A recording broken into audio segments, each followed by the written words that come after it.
Here's a look at the stories making news at this hour. I'm Erin Kennedy. President Trump and North Korean dictator Kim Jong-un have wrapped up their summit in Singapore and agreed to start denuclearizing the Korean peninsula. Nikki Batiste reports from the White House.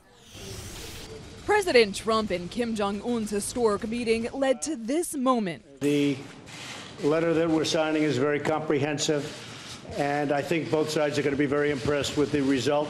The two leaders signed a document which they say will lead to a denuclearized Korean peninsula. We also agreed to vigorous negotiations to implement the agreement as soon as possible. And he wants to do that. The details of how and when North Korea will abandon its nuclear program have not been worked out, and there is no language on how to verify they will comply. Meanwhile, President Trump has agreed to end what he calls war games with South Korea. We have right now 32,000 soldiers in South Korea, and I'd like to be able to bring them back home. The president has said more meetings will need to happen in order to implement these agreements, and he's invited Kim Jong-un to the White House at some point in the future. I think it's really going to be something that will be very important, and he has accepted. I said at the appropriate time. We want to go a little bit further down the road. But there is some doubt the North Koreans will follow through with their promise. They've made these kinds of deals before, only to later renege.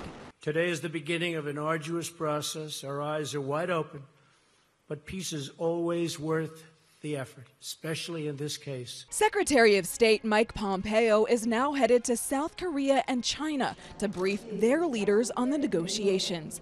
Nikki Batiste, CBS News, the White House. And now here's meteorologist Megan Glaros with your forecast.